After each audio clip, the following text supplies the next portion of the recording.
Hey, Friendo, Steve here.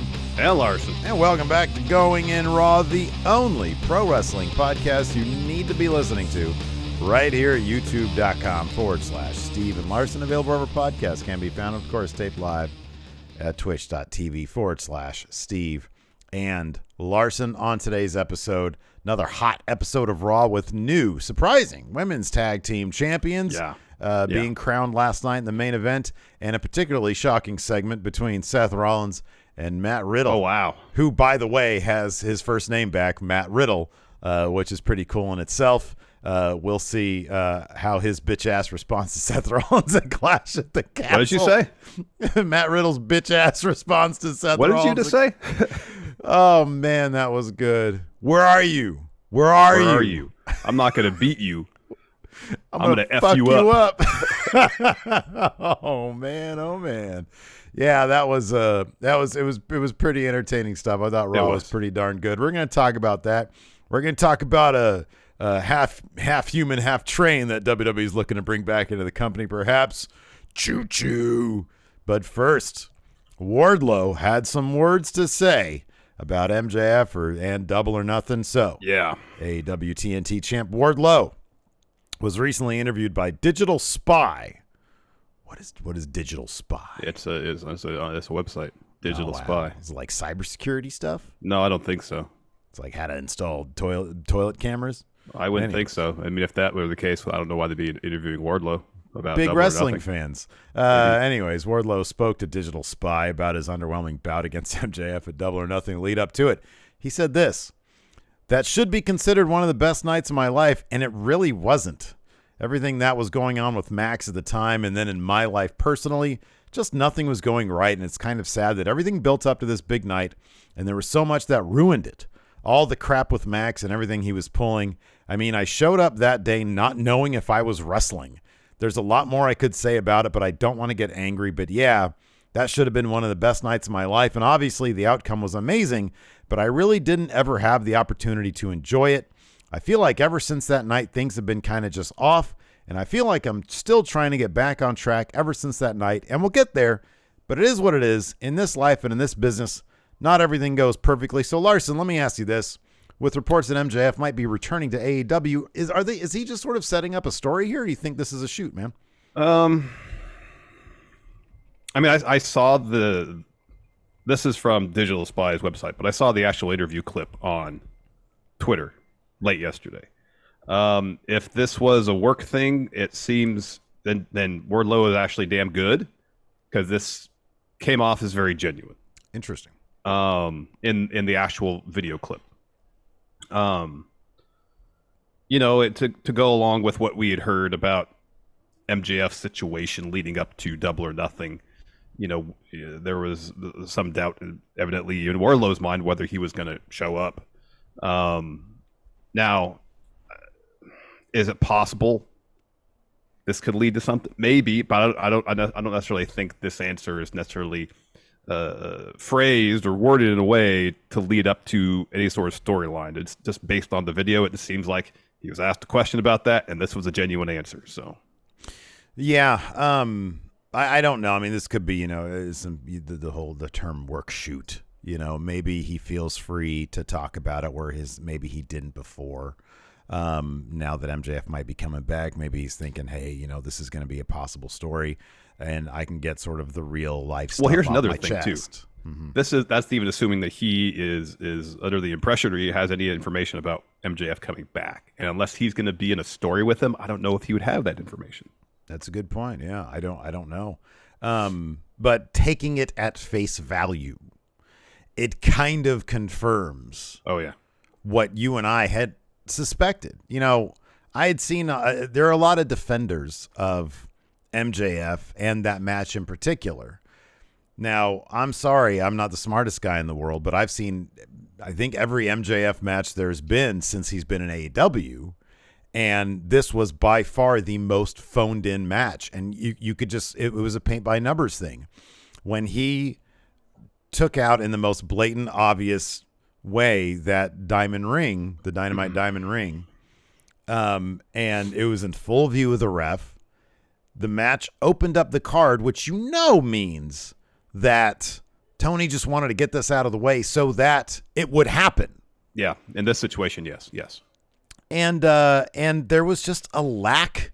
This match felt like an obligation for AEW as opposed to, as Wardlow says, a celebratory moment. This was a Batista moment. This should have been a big Batista 2005 moment. Should have been the moment where Wardlow was more or less coordinated as a main event guy. Yeah. Right. Yeah. And it was none of those things. And it didn't help that Tony Khan didn't really try to salvage the situation the next week or that week, where he put Wardlow in a lawsuit angle with Mark Sterling. That didn't help things. No. And he hasn't been done any favor since then. Let's be honest. It's been how long now? And he could have been trying to dig this guy out of the hole. It's been about 3 months. Yeah. And he's a Rampage regular, the show that gets worse views than NXT. Yeah.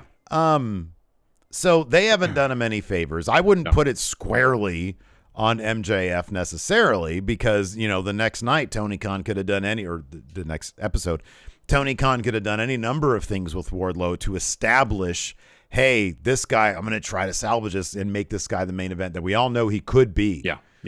And they haven't done any of that stuff. No, the lawsuit angle is not the way to go. And I wonder if part of it too is maybe they had more of a story in mind for Wardlow to get the title from Scorpio Sky, or if even that was the plan, but had to kind of rush it due to Sky's injury. I don't know if it's a series of events, but AEW Creative has done Wardlow really no favors in terms of helping him regain that momentum he had going into Double or Nothing. I wonder, but from a performer's standpoint, not having that big moment that you've been building to for like a year or whatever it was a long time. It was a long time.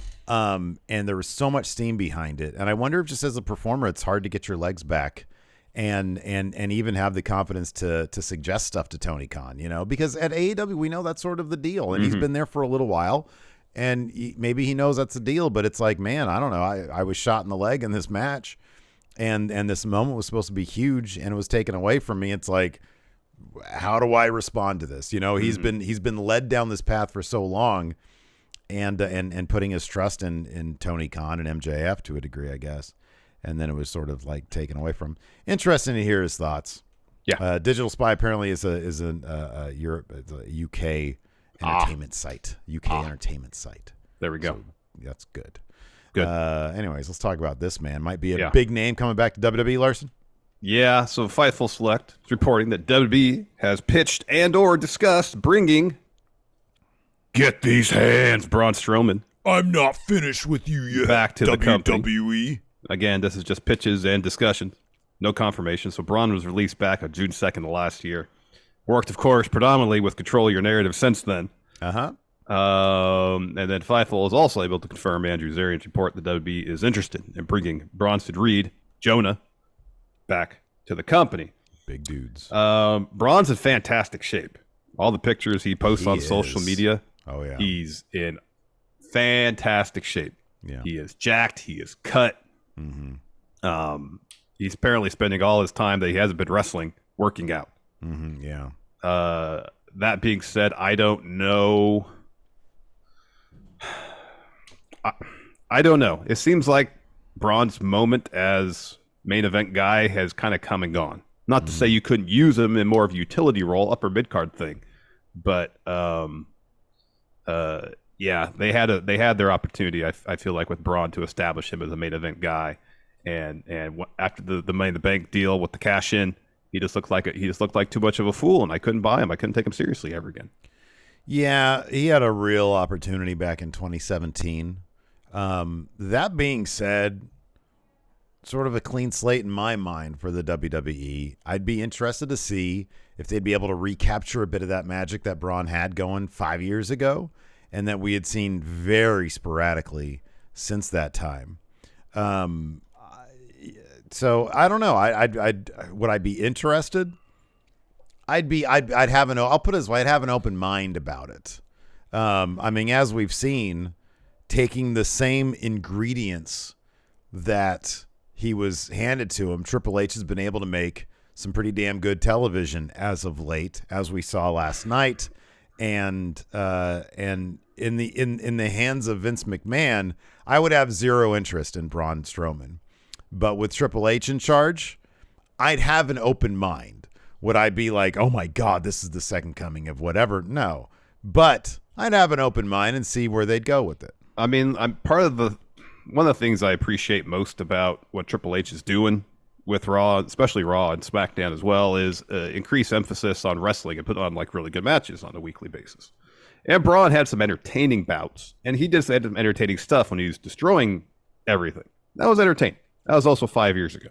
I don't know. It kind of feels like in a lot of ways, it feels like Triple H is taking Raw and SmackDown into NXT on a larger platform in terms of the approach to storyline, the focus on in-ring action. And I understand that a variety of wrestlers benefits the program, benefits everybody. I just don't know if Braun at this juncture, how well he fits into all that. Well, if you can't do it with a guy like Amos, who's on your roster already, yeah, how would you do it with Braun? If they bring him back strictly for the sort of whatever name value is there, and I suggest there's probably some, there's name value there to be had. I'm sure he had his fans. But if the idea is, hey, we're looking for a big man who last we saw him couldn't move all that great, I feel you, because he ain't going to be putting on those 20-minute bangers that we've been getting on Raw and SmackDown. And if you're not going to do that with Amos, then why would you do it at the same time? Maybe Triple H looked at him and said, hey, there's some stuff that we can use there that doesn't necessarily have to be in 20-minute bangers. And I'll put it this way, and Triple H said this himself, it's about story and character. And if he has in mind a story that would necessitate a Braun Strowman, that could be a compelling story that doesn't necessitate him being in the ring for 20 minutes at a time. Like I said, I'm willing to have an open mind about it because I think the stories are the thing with him. So it'd be interesting to see. I'll say this: if he came back, then the possibility of having a segment where he's in the ring and forgets his lines again. That's a possibility. I would hope that maybe Braun. God, that side by side wasn't even a side by side. It was like a weird. Brock was on the Tron and he was in the ring. And he was in the ring, yeah. And he couldn't remember his lines, so he backtracked and started saying to himself, like under his breath, mouthing them until he remembered what they were. We got to find that and watch it on SmackDown. That was so bad. Yeah, that was so bad. RTG here says that Braun's last match in WWE was actually a very fun triple threat with Drew and Lashley. That's true. Yeah, I'm not saying that Braun. Yeah, he did a fucking senton off the apron. I know. I'm not saying he couldn't put on entertaining bouts, but if the point is 20-minute bangers on Raw, Braun could put on an entertaining 7-minute bout. Cool. And I understand there's a place for that. Come on, not everything is a 20-minute banger on Raw. I know. I'm saying variety is great. I like a variety. That was one of my criticisms of NXT back in the day. It was like, okay, it's one 15-minute awesome match after another, but after at a certain point you kind of get not bored, but if that's the norm, then what's going to get me out of my seat, And I understand that we need. And that thing is getting at your seat is Braun Strowman. Choo-choo. At this point, Braun is not getting me out of my seat. No. All right. Well, we shall see. I got an open mind, man. You're right. That last match of his was actually a lot of fucking fun. That was a lot of fun. And, lean down. He's had plenty of rest time. I don't know. Maybe he can bring some cool shit. Maybe he's going to. I don't know. Maybe it'll be G1 Braun, man. If that's your expectations, I think they're a little lofty, Steve. Oh, man. Sky high. To the moon with Braun Strowman. Anyways, to the moon with Aaliyah and Raquel Gonzalez. Which one is Rodriguez? It it's Rodriguez. I think, unless they changed it back. I don't know. Gonzalez. Everybody's getting their old names back. Rodriguez is what it is now. Yeah. It's the double R. Okay. Yeah. Aaliyah and Raquel, new women's tag champions. We're all kind of surprised at this one. Mm-hmm. The trio of Bianca Belair, Asuka, and Alexa Bliss ran off Bayley, the leader of Damage Control or Control, whatever they're called. And that seemed to leave Io Sky and Dakota Kai bit of a mess. There were some shenanigans involving who was the legal man, brother. Yeah. And Dakota Kai got rolled up by Aaliyah, who thus far in the tournament has been a whole lot of useless. Mm-hmm. She ended up getting the roll-up win on Dakota Kai in the main event, and thus crowning them, getting new tag team champions there in the women's division. Yeah. I think for somebody who has been for somebody who has been there so long, who seemed to be like an NXT. I don't know what the record is for amount of time spent in NXT, but Aaliyah has to be like top 5. Yeah, she was there a long time. Yeah, Dawkins was there a long time. Mm-hmm.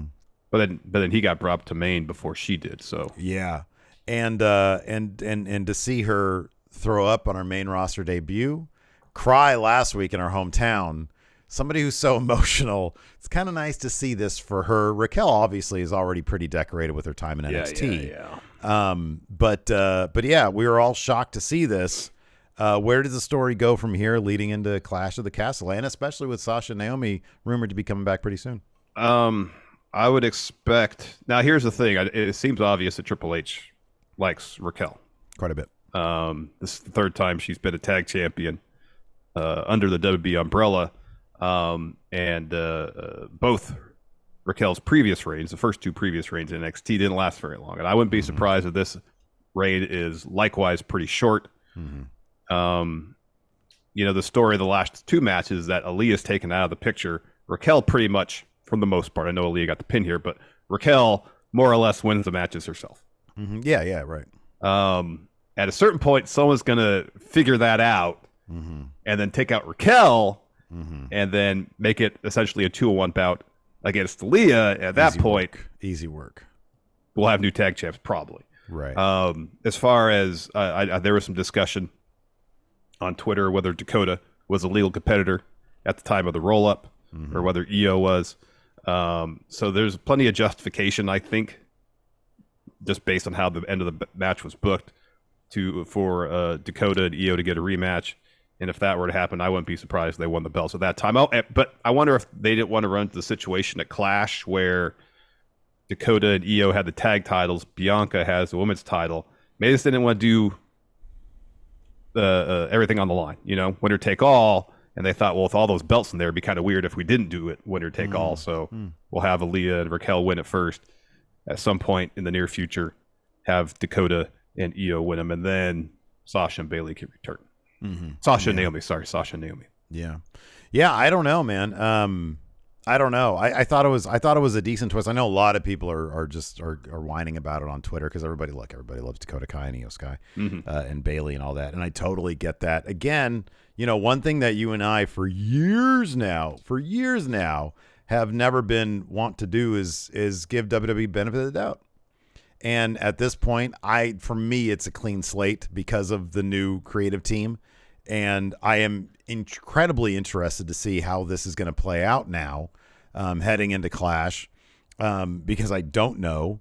I feel like what you're saying might have some validity to it, though. You have all those titles there, and none of them are on the line at Clash, and that might be a little bit weird, which makes me think, okay, well, does that mean then instead of not having any titles, then are they gonna send Raquel and Aaliyah over there for a women's tag title match? It's a little close, we're only about 5 days away or whatever. Yeah. Let's take a quick break here, get a word from our sponsor, DraftKings. Hey, Steve. Yeah. Are you hyped? I'm hyped because a new football season is upon us. I am so hyped. Football. And what better way to get ready for NFL Week 1 action than with DraftKings Sportsbook? Action now. That's right, Larson. And to celebrate the return of football, DraftKings is giving new customers an offer that is can't miss. Bet $5 on any football game and get $200 in free bets instantly. And if you're looking for more action, then experience the thrill of DraftKings early win promotion. Get up 7 and you win. Bet on the NFL team of your choice, and if your team leads by 7 points at any point during the game, you get paid instantly. DraftKings is safe, secure, reliable, and you can deposit and withdraw cash whenever you want. So download the DraftKings Sportsbook app now and use promo code RAW to get $200 in free bets instantly when you place a $5 bet on any football game. That's code RAW only at DraftKings Sportsbook, an official sports betting partner of the NFL. Minimum age and eligibility restrictions apply. See show notes for details. But no, I'm all about like the surprise endings as long as there's a story behind it. And it does seem like there is a story here. It seems like, Dakota was in the ring. I saw one of the many Dakota Kai Stan accounts out there, with the Dakota Kai in the name and Dakota Kai in the avatar. The avatar, yeah. Just furious. And, one of them had tweeted out a video of her right after, getting rolled up saying, I wasn't the legal person. Mm-hmm. So I think that is the story they're going to tell, in which case that's cool. I'm totally fine with this. Because it means that there is a story on the horizon. Man, so much of Raw last night was just setting up story. Not only did it serve as a pretty damn good go-home for Clash, but so many stories being set up. This whole thing with Kevin Owens, Sami Zayn, and the Usos. Oh, my God.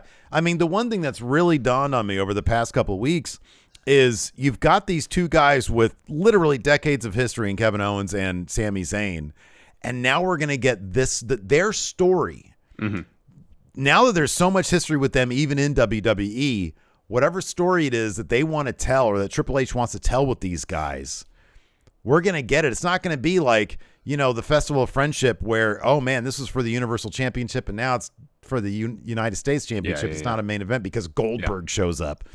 They're going to get the time, effort, resources to put into this story, and it's going to be tying into this bloodline stuff. And I know the end game is probably going to end up being Kevin Owens and Sami Zayn winning those tag titles off the Usos. Mm-hmm. But how they're going to get there and how that was set up last night with Sami Zayn hesitating, that was really good stuff. It was fun. It was that whole segment in the match was really good.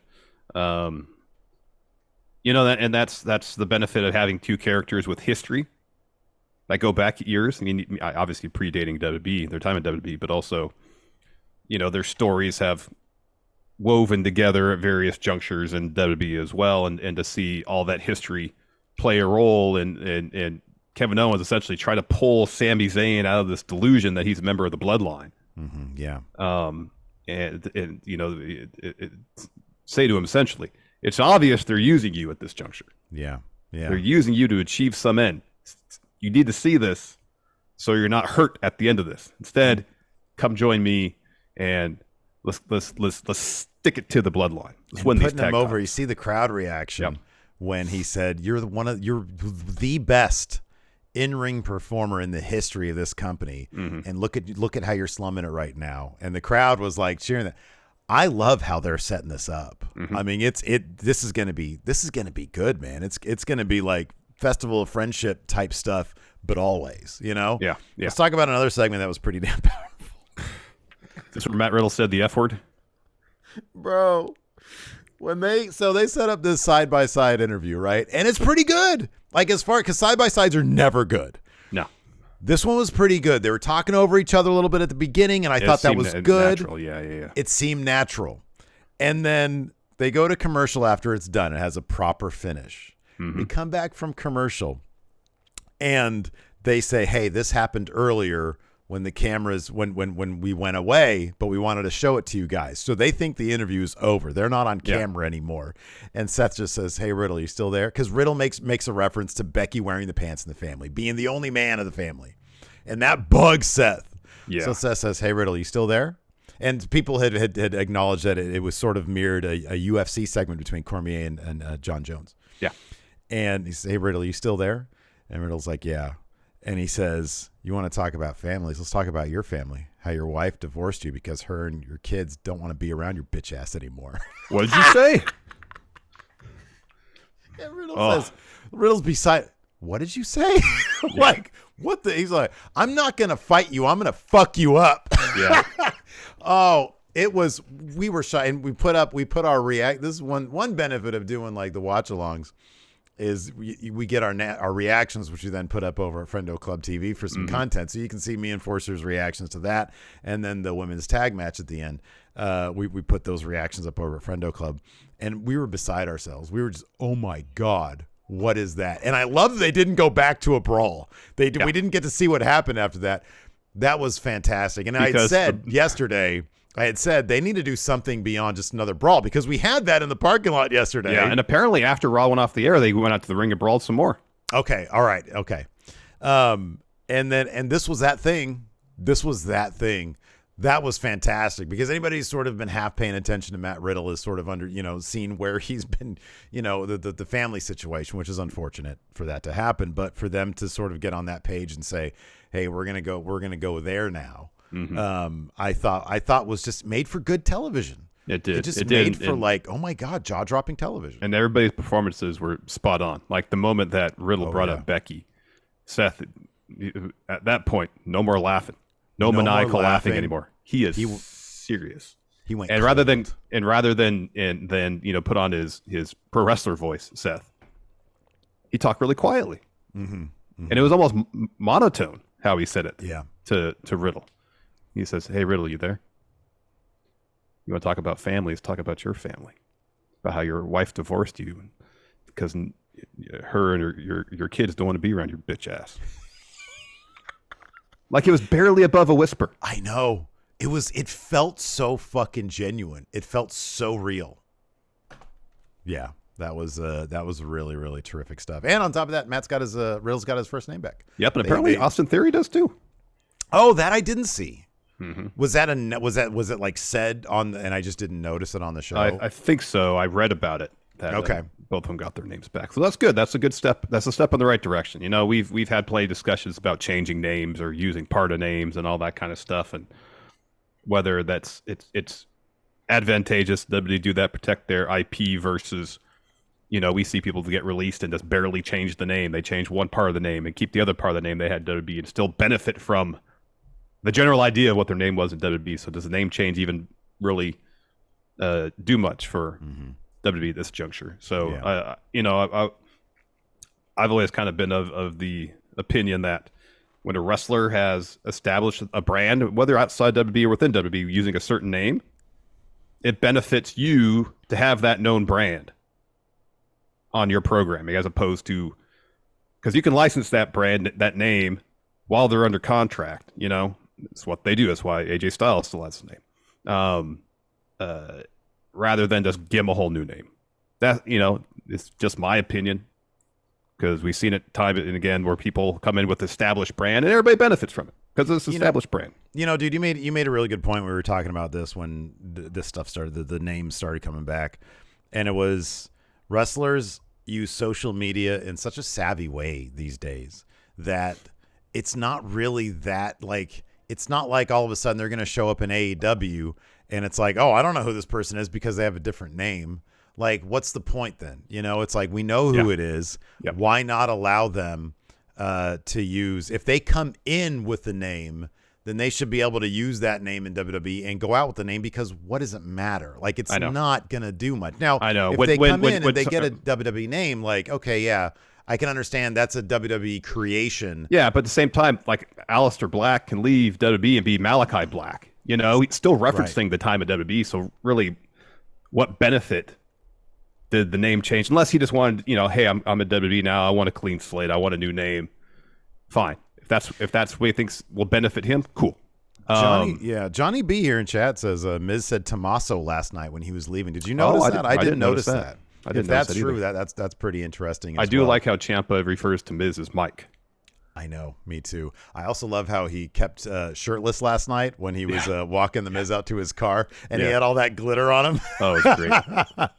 Ciampa and Miz are the unlikeliest fucking best chemistry team. Yeah, I did not see that coming at all. But my God, they are absolutely killing it. Like this Miz and Loomis stuff, it's very Loomis NXT. Oh, it is. But at the same time, it's really good though. I think it's like Ciampa just being like, dude, you need to get your head on straight. It is so damn good. It is. It's a lot of fun. So let's dive into it. We had AJ Styles and Dolph Ziggler taking on the Judgment Day. Of course, two former Bullet Club leaders, Finn Balor, AJ Styles. Although I think AJ disputes that he was ever really Bullet Club leader. What? That's just him being humble, man. Maybe. I mean, he was champion. He was IWGP champion while in Bullet Club, so it seems that should probably make you leader. Like, what is he? What did he think? Like it was Tama Tonga or something? I think it was Carl Anderson. Oh, okay. What did he think? But at that juncture, he'd been the longest tenured member, I believe. Okay. Tama wasn't before Carl Anderson? I don't think so. Okay. So anyways, Judgment Day here gets the win Priest hits us south of what is it called? South of Heaven choke slam. Heaven. Yeah, choke So slam. there was a moment during the match where AJ was kind of sent towards Finn, who was on the apron, by Priest, and he could have hit him, but he didn't. He held back. Yeah. So I don't know if that's going to lead to story, maybe. Yeah, maybe. Or if he was like worried about a DQ. I don't know, but All right, he here's didn't the hit thing. him. Listen up, guys. You two, come here. Guys, over here. AJ, Finn, come here. I don't know why Dad never made you guys a thing. Bullet Club, you guys are for life. Too sweet, all that good stuff. All right? AJ, you're a leader. Finn, you're a leader. AJ's like, I wasn't a leader. It was Machine Gun Carl Anderson. Yeah, Well, he's out of here, so we can't. We'll just say, we'll kayfabe it. You kayfabe it, man. You can be leader. So yeah. Anyways, hopefully that leads to some shit because that'd be cool. Yeah. Up on the Tron, Edge pulls up to the arena in an SUV. Judgment Day on their way out of that place. They were like, "Whoa, let's go back to the ring. Let's hold our ground against Edge." Raw rolls on back from commercial. Rhea Ripley calls out Edge, says, "I'll happily smash what's left of your manhood." And then Finn says, "I'm sick of these legends. Priest had Edge beat last week, but Edge gets the documentary. I beat Ray, but Ray gets a documentary. Where's our documentary? Where's my A&E special?" Yeah, I like that. And then Priest says, Finn, he told no lies just now. He said, I had Edge beat last week, but the ref lost his shoe, so he didn't see it. He says, but tonight we're not in Toronto. Edge has no friends, no family, no Beth to protect him. Tonight we finish him. Tonight he faces his Judgment Day. Here's your Judgment Day. So the Edge comes down to the ramp, says, Judgment Day, you made some valid points there, but also some ridiculous points. He says, myself and Ray didn't come back to steal your glory, Finn. Came back to teach you what it was to reach that glory. But your ego was too big and got in the way. He says, I believe that I believe that you guys want to end my career. I don't have Beth here to watch my back, but I'm comfortable in my masculinity to say that we both wear the pants in our family. He says, it's 2022. Priest, stop being a caveman. Oh, wow. Beth is a badass. Yeah. He says, last week, myself and Priest went to war, and I won. So now I'm standing here by myself while Judgment Day is looking all emo and sad because they couldn't score tickets to My Chemical Romance. Oof. He says, but they didn't learn what he was trying to teach them all these months sitting under his learning tree. That is, I didn't come alone. So Ray and Dom hit the ring with kendo sticks. A huge brawl breaks out. Eventually, Rhea and Dom are the last two in the ring. Yeah. And Rhea's like, put the kendo stick down. Dom's like, no, I'm not going to do it. And eventually she convinces him to just hand over the kendo stick to her. The undertones here are fucking hilarious, by the way, because the framing of this shot was, I have to imagine, very deliberate. Dom is holding the kendo stick kind of waist high. Yeah. Rhea's on the other end of it, grabbing it, bringing it down, and it's filmed from the side. So there is some undertones there that are both hilarious and I think really fucking apropos, to be honest with you, given that Rhea is just terrorizing this kid, but doing it in a certain way that is it's really interesting to watch them go there. It is. It's been really good. So eventually Dom hands over the kendo stick, and then Edge and Ray get back in the ring to have Dom's back. And then Rhea still has a kendo, and she's like, come on. Let's go. Rhea's been doing great work. Oh, dude, she has been doing the best work of this entire thing. She's ready to throw down, but then Priest and Balor pull Rhea out of the ring. She wants to get back in there. She wants to get in there. It's her against three dudes. Yeah. And oh my God. Yeah, so this stuff is so fucking good. After that, we had an earlier today interview with Miz and Ciampa. Ciampa says Mike isn't in the mood today. Kevin says, Miz, can you just tell us what happened last week? Miz says, I can't and I won't. He says, Loomis isn't even a WWE superstar. Let's move on. I don't want to talk about it. Mm-hmm. We got a quick Raquel and Aaliyah promo. They pretty much just say they're going to win the tag titles. Mm-hmm. Yeah. And then we get a enhancement match for Alexa Bliss, Asuka, Bianca Belair. A tune-up, yes. Tune-up. Against Kayla Sparks, Danny Moe, and Katie Arquette. The new Rick Rude. Apparently, pulling. Was it Kayla Sparks or Katie Arquette? It was Katie Arquette who was on Raw and then Elevation. Last night. Yeah. Alexa, Asuka, Bianca, they get the win. Asuka makes Danny Moe tap out. Mm-hmm. They all grab mics. Bianca says, Bailey, EO and Dakota could try to run this place, but a month ago, they didn't even go here. I've been holding down the Raw Women's title since WrestleMania, so at Clash, they're going down.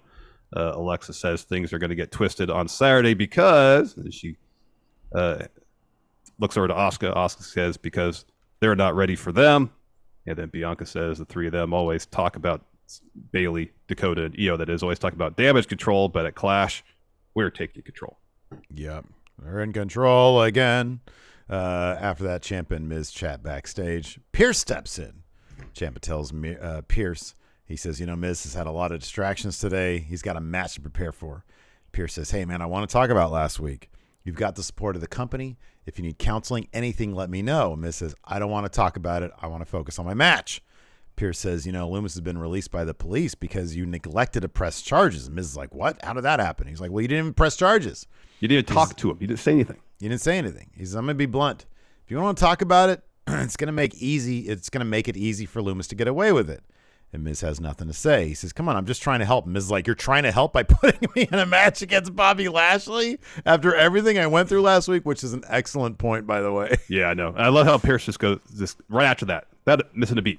Oh, so what happened last week? Tell me what happened. Yeah. And Ciampa's like, you need to leave now. Yeah, that was great. Yeah. After that, Kurt Angle, Pittsburgh's own Kurt Angle came to the ring. Says he puts over Clash, says it's going to be so good you don't want to miss it, but he's basically instantly interrupted by Alpha Academy. Gable says not only is Kurt a hometown hero, he's my personal hero. He says Angle's story is one that motivated me day in and day out when I was trying to make the Olympic team. Everybody knows that the Alpha Academy is looking for a new member, and he said he decided he was going to continue his search and open challenge, but found no one worthy in Pittsburgh, but he thinks but Kurt, he thinks they could change the world. So for tonight, I'm offering you, for one night only, something you won't believe. I'll accept you, Kurt Angle, into the Alpha Academy. And he says, Otis, give him the jacket. So Otis goes over and presents Kurt with the jacket. Angle takes the jacket, looks at it for a second, goes, I'll pass. And then Gable says, what?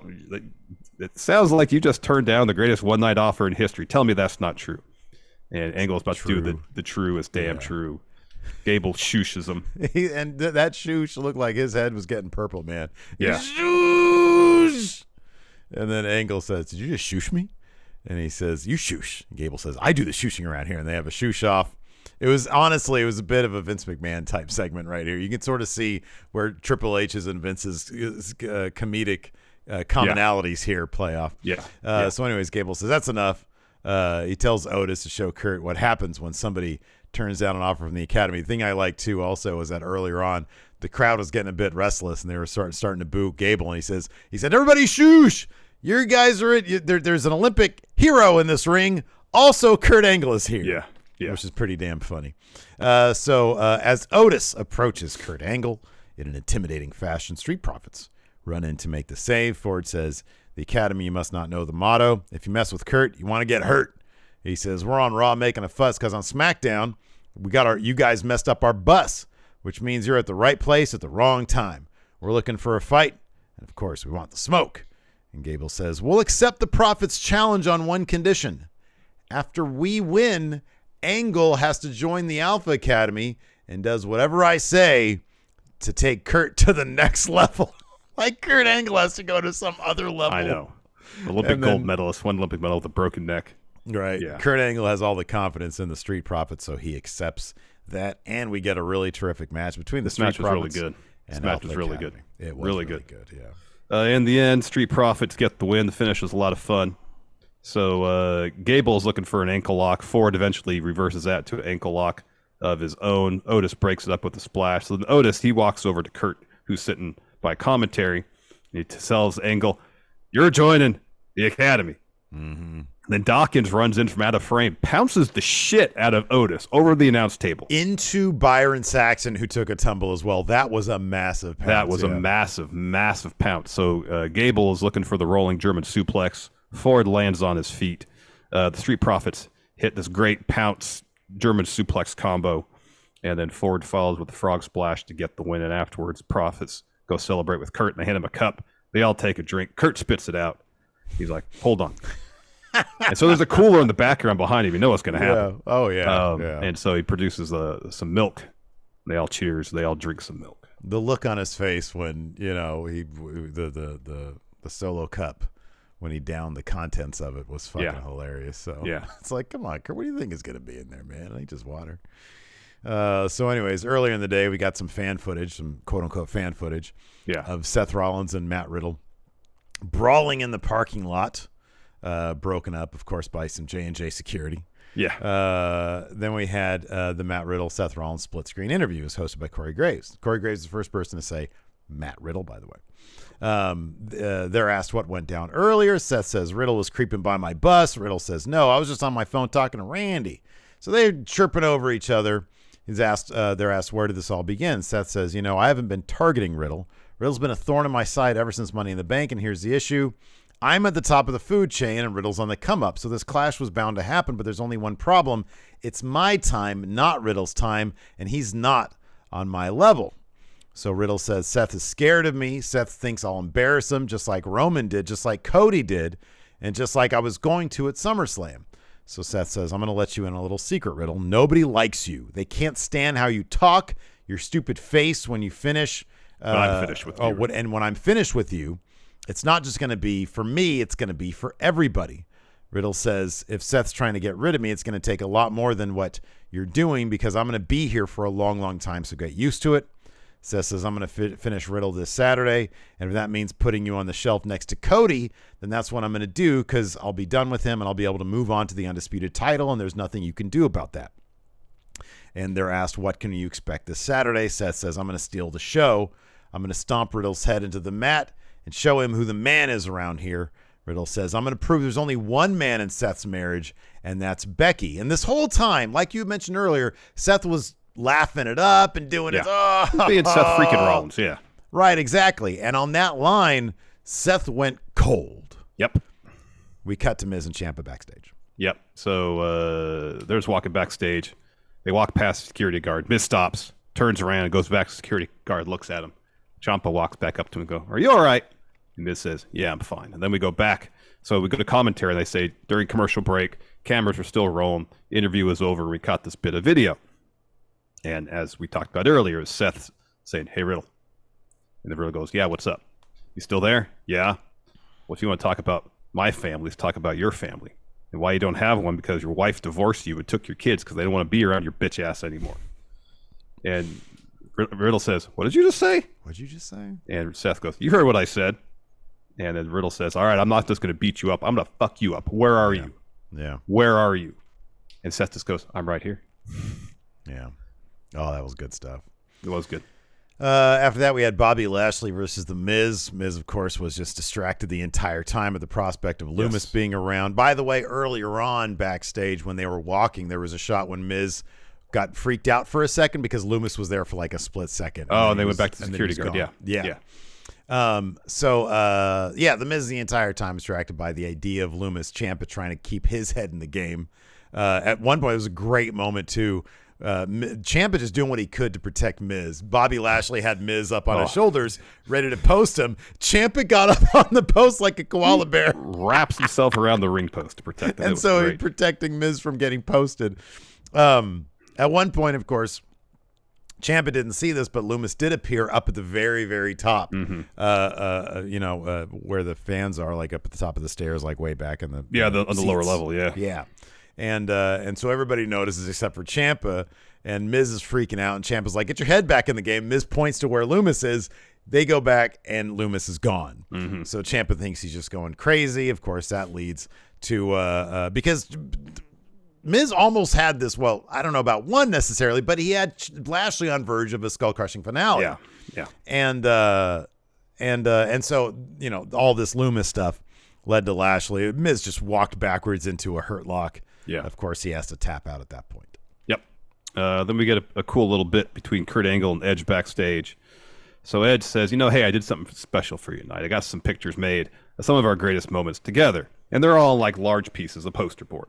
And Kurt's like, all right, I'm not falling for this again because, of course, years ago, they did something similar on the back of the board. Yeah.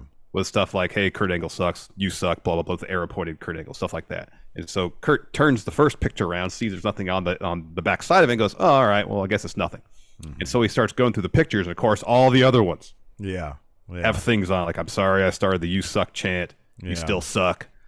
That kind of stuff on. "I'm sorry me and Ray beat you for the tag titles." Yeah. It was like a laundry list of apologies for how he treated him back then. Yeah, it was pretty but I funny. think, and then meanwhile, he's like, he's talking him up in person. And, the last one is, "Hey, man, I really love you." And it says, "But you still suck." Yeah, it was pretty great. and then so he goes over to Dom and Ray, and Ray just sort of chuckles. And then Kurt Angle looks at the sign and sees what happened. And he says, "Christ on a Friday." And turns around and leaves. So then, it was such a wonderful moment. It was. So then Dom, so it's just Ray and Dom there. Then Ray tells Dom, "Hey, I thought Clash would be a family thing." And Ray says, "Well, it is. Edge is like family. But really, I chose Edge because I needed his experience by my side. But hey, I still need you in my corner. Will you be there for us?" And Dom goes, "I understand. You need experience. I'll still be there." Yeah. So we'll see how that plays out. Oh, he's totally turning. He's totally turning. I mean, we've been saying that for so long. I mean, Judgment Day is winning that match. So is it going to be? Yeah, no, they totally are. Are they going to go so far as to have like Rhea have Dom on like a collar chain? I could see that shit happening. Yeah, I wouldn't. It wouldn't surprise me if that get out something the gimp like suit. that. Yeah, who's that tall guy in the gimp suit? Dom. It's Dom. He's living up to his name, Dom. I mean, well, he'd be a sub at that point. Yes. So anyways, after that, we had the Usos and Sami Zayn in a promo. Sami Zayn coming in. I was hoping this was going to be a full Bloodline entrance, Larson, but no, it was the Usos and Sami. Roma doesn't work Mondays, man. He doesn't work Mondays. But Sammy's coming out dancing to their song and everything right there with them. They all put up the ones. So Jay says the Bloodline's now in your city. They all hold them up. Jimmy says this Friday, Roman has been undisputed Universal Champion for 730 days. Well, he's been Universal Champion. Yeah. They're kayfabe. Yeah. He says, and this Friday on SmackDown, there's a big celebration for the Tribal Chief. Sammy cuts off Jay. He says, "Well, I don't mean to cut you off, but just want to add one point." And Jay is not happy about being cut. He says, "Roman has personally appointed me as Master of Ceremonies for the night, which, as the honorary Us, that's huge."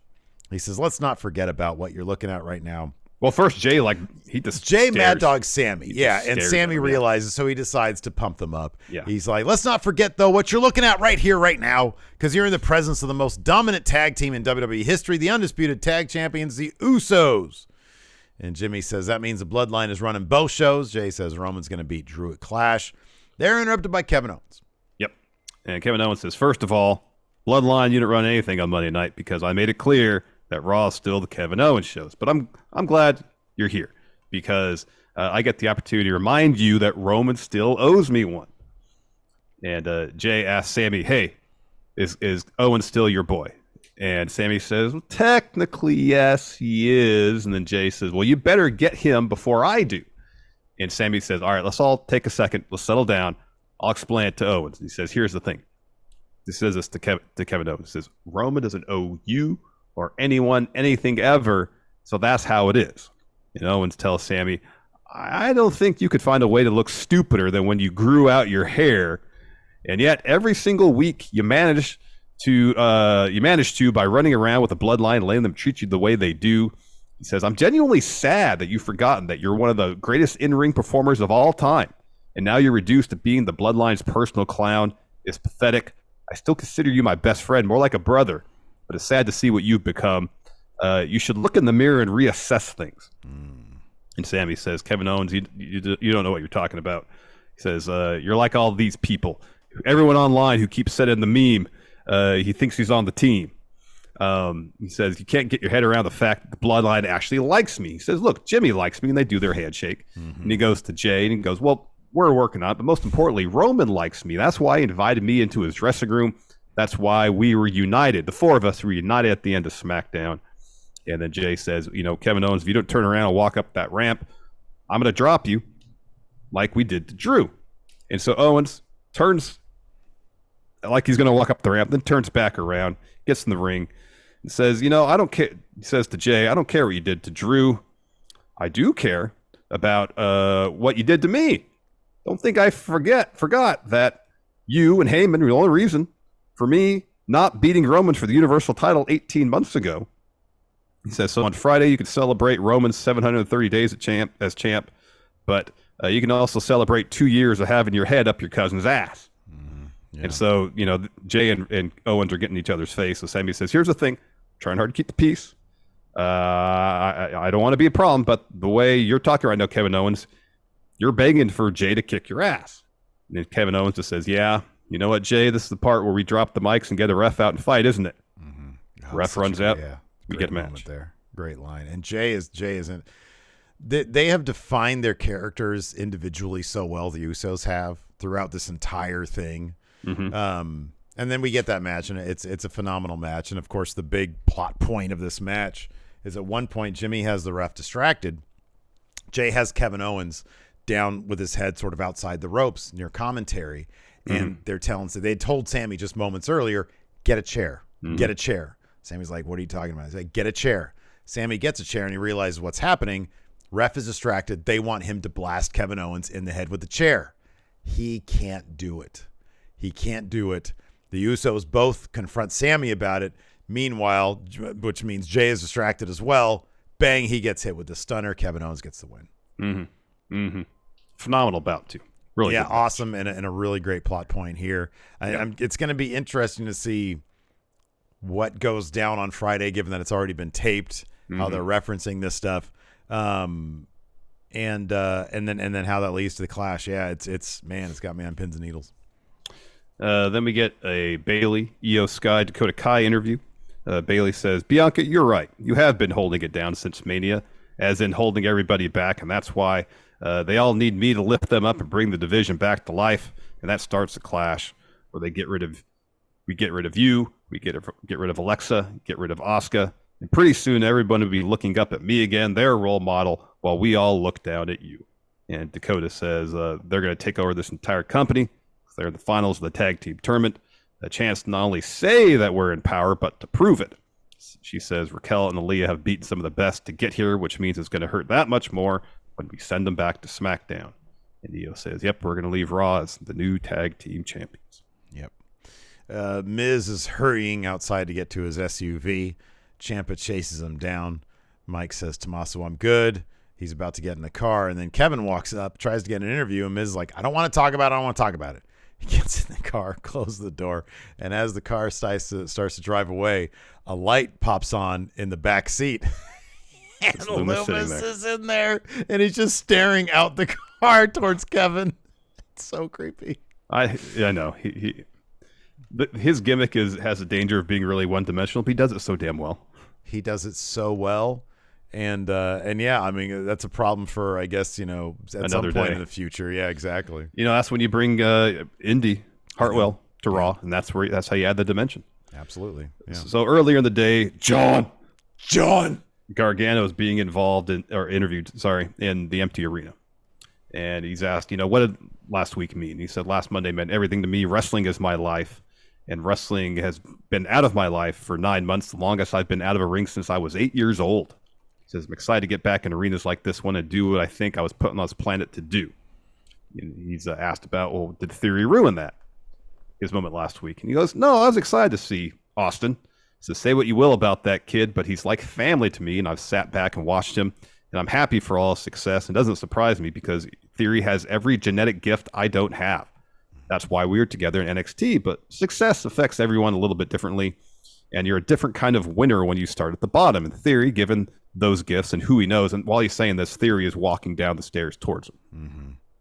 He hasn't had to start from the bottom, but I haven't seen or heard from 9 months. He didn't even call when the baby was born. So Theory comes up, and John stands up. And Theory goes, no. I just want to talk. So sit down. So they both. Well, I like down. what he says here too. He says, "You don't have anything to worry about. You kicked me last week." Yeah. He says, "Sit down." And he says, "I just want to talk." He says, "You want to talk about not calling? You didn't call me when I won the U.S. title or I won Money in the Bank." And Gargano says, I've been busy. And Theory goes, oh, yeah, you've been busy being a stay-at-home dad and changing diapers. That just sounds like excuses to me. Maybe you didn't call because you were a little bit jealous. You were sitting on your couch playing stay-at-home dad while I was competing at WrestleMania, being the youngest Money in the Bank winner. He says, I know that gets under your skin. I expected better from you, John, but as they say, it's lonely at the top. So good luck here at Raw, because you're swimming with sharks now. This is exactly what they need to be doing with Theory. Because number one, he's got a good point. You and I have been there. It's not difficult to text people and, in between changing diapers, say, hey, buddy, congratulations. Theory's got a point here. And this is like a 5-minute segment or so. Not even that. And it adds humanity. It adds some layers. It adds some reasons why there's a discord between these two. And it's a good little effective moment. I was worried for a second because right before this, I was like, they're about to do this main event. There's no Gargano. So I love that they just add this little thing. Doesn't have to be a big in-ring thing, but this kind of thing, you build layers and layers on Austin Theory. You're going to start giving a shit about the guy. Yeah, and also I'm happy they did something like this as opposed to another backstage thing, or in terms of just the setup of it. It's a little bit different. Dude, it's NXT. When it's at its best, it's not just, hey, there's an awkward camera standing there and somebody walks up and it's like, why is there even a camera there? Yeah. This is motivated. It makes sense why it happened. And that's something they still do in NXT, where they have the cameraman, essentially, the camera person doing the interview. There's not an on-person interviewer. Yeah. After that, we had a video package for the women's tag title tournament. And then we had our main event, Raquel Rodriguez and Aaliyah versus Dakota Kai and Io Sky. We kind of went through the finish here. Much of this match was the same as usual, though. Kind of early-ish on, Aaliyah got taken out, being banged up against the ring step, so Raquel had to carry a lot of the heavy load here. She ended up kicking out of a moonsault from Io Sky. Bailey gets on the apron to complain to the referee because it's like, I felt the same thing. I don't know why. Somebody's here. I didn't know why anybody's kicking out of that moonsault either. Yeah, no. But Asuka, Bliss, and Bianca chase her off. Kai and Io get distracted by all that. Aaliyah tags herself in. Kai hits the chiropractor on Raquel, the big backbreaker. And Io hits a crucifix bomb. Aaliyah runs in, rolls up Dakota Kai for the win. And they... I know some people were disappointed by the outcome, but man, they did everything after that match to make it presented as a huge moment. They had all the pyro. Yeah. They framed that as a huge moment, and I'm happy they did that, because for so long, the way the women's tag titles were booked, they didn't seem like they were of high importance to management. Now, just based on the presentation here, you can tell they are. Absolutely. And that's great. Dude, they know that Sasha and Naomi coming back is going to be a big deal. They've got some good names in the tag division. I honestly hope that they keep together, they're probably going to win them sooner than later, Io Sky and Dakota Kai. I would think so, yeah. Keep them together as a tag team. Keep these tag teams together as a proper division. And when these titles are decided and defended, put them in prominent spots in the main event of Raw, main event of SmackDown, at the top of the hour, whatever. Make these give them all video packages whenever you defend them. The same kind of respect you give all the other titles, not the 24/7, which seems to not exist anymore, which is great. Yeah, I don't really have a problem with that. Let's answer some questions here. Timor Rockman here. On Patreon, patreon.com/Stephen Larson. We've got our bonus episode for the week today, Overrun, which will include a Numbers Don't Lie segment with the NWO. We're going to be looking at the NWO there, but also for the beginning of Overrun, we're going to be talking about 10 things we want to see happen this weekend. We've got three big shows: Worlds Collide, All Out, and of course Clash of the Castle. Yep. Not in that order, but we're going to talk about things the opposite order they're happening. The opposite order, exactly. Things that we want to see go down this weekend on Overrun today. We're going to be filming it live at 3 p.m. Pacific, 6 p.m. Eastern. Patreon.com/Stephen Larson, $5 a month there. Be a Twitch sub or YouTube channel member. Just click join right here at youtube.com/Stephen Larson. Over here on the Patreon, we do have a questions thread for our recaps. Timur says, what other filming techniques would you like to see from WWE with regards to the Miz and Dexter storyline? I want to see Dexter appear in the mirror. He's in the wall. That exactly. Yeah. Just give us more. This is even just beyond that particular storyline. Give us more fly on the wall stuff, or, that's something they never really did a whole lot of in NXT. They did have, sometimes they'd have security cam footage of stuff happening, and usually be something happening. Again, something happening in the foreground, whatever happened in the background is really what you're supposed to be paying attention to. But, just I was never a huge Impact person, Mm-hmm. but I always appreciated how they changed things up in terms of presenting from the verbal side of things how stories were going to progress and be told, and doing the fly on the wall backstage stuff. I thought was really a step in the right direction. I'm really surprised no one else has tried doing that. Really, I agree. I love this idea. M. Xavier says I want some one-shot takes. Mm-hmm. Let's get some of that Goodfellas going through the restaurant shit. How great would that be? Opening shot of the player, first shot of Touch of Evil. Yeah, exactly. First shot of Boogie Nights for that matter too. Yeah. Rob Conway guy says, is Kevin Owens about to go on the run of his career? I think he is. I think it's entirely possible. I think that it really does feel that way. Blake Whitehouse, does Seth versus Riddle being a plain old singles match mean we'll have a wonk ending given how their promo ended? They should really make this like a street fight or something, man. Wait, who's this? Riddle and Rollins. Oh, yeah. They should add a stipulation. Fight pit. Oh, there you go. Fight pit. There you go. Rollins in the fight pit. Let's see here. We've already talked enough about how we feel about the tag titles and Ali and Raquel. Lord Ziffer says, what do you think the end game for Gargano in theory is? It's probably Gargano getting a good win in his first feud and developing some character, some layers to Theory's character for Austin Theory. I think by the end, ideally by the end of their feud, which should last a couple months, we'll start to feel something for Theory, be it some sympathy for him being left by Gargano.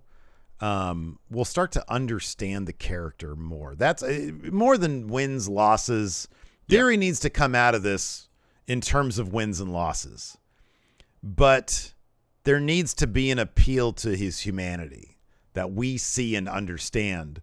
And then we'll give a shit about his cash in, because right now nobody does. No, right now really. that cash in is cold. Yeah. Cold. Pretty but cold. There's plenty of time. Oh, wow. Hugh Longheavy here says it's Clash at the Castle, so give Riddle and Rollins medieval weapons and armor, and they could fight like M1 Medieval. That's the medieval MMA, I believe, right? I think we watched some of that on Smash Zone. Yeah, that seems like it's difficult to do. It was pretty horrifying. The Yellow Flash says, could you see anyone in the women's division having a title reign similar to Roman's? And they could have done that with Asuka. They could have. I'd actually love to see that with Bianca.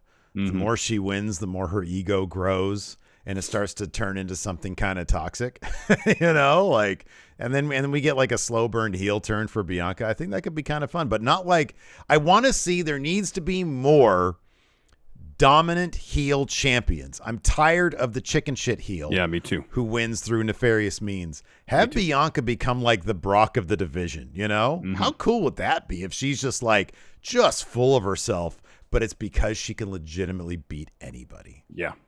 Enforcer here says, Larson, we were asked this last night after Gunther beat Sheamus, who should Gunther feud with next? Oh, yeah.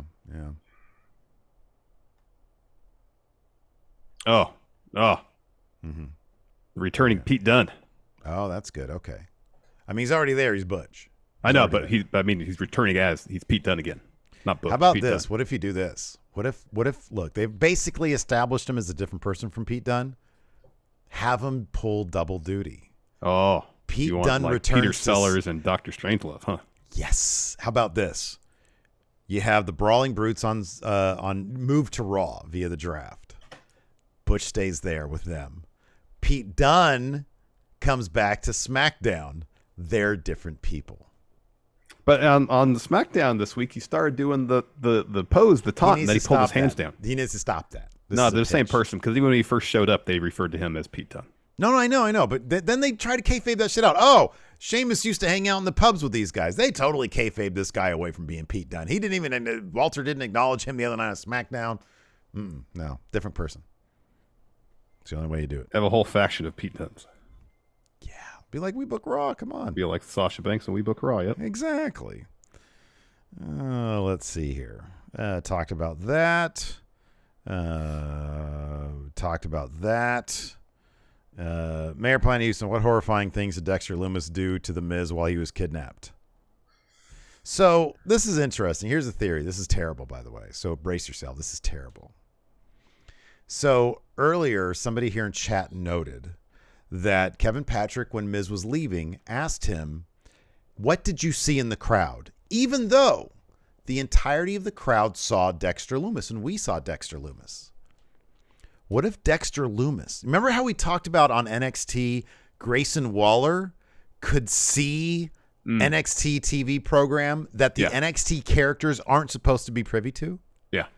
What if there are certain characters in WWE who can break the kayfabe boundary? And Dexter is one of those guys. And because The Miz has been in so many non-wrestling programs like Miz and Mrs., the Marine stuff, he's trying to recruit Miz to say, hey, we have a special ability. We can break the kayfabe barrier. Apollo Crews is one of those guys. Grayson Waller is one of those guys too, because he used to be on reality TV. I mean, that's some pretty meta stuff there. Yeah, it's terrible. I was just gonna say that Loomis did like a vitiligo technique with Miz, but it was all of Miz's movies and reality show. Forced him to watch all of his stuff. That's a lot less convoluted than mine. Shavon says, Seth mentioning Riddle's divorce and calling him a bitch ass has to be the greatest verbal insult of all time. What other verbal insult is on the same tier?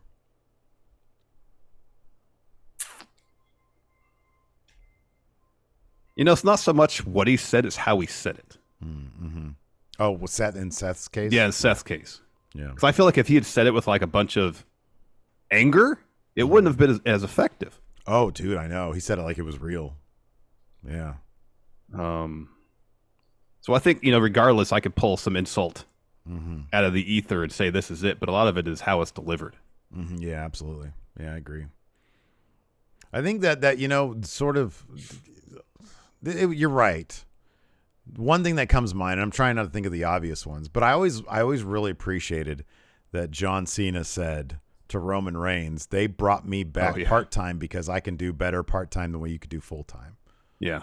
When Cena talked shit to The Rock about having his notes written on his hand.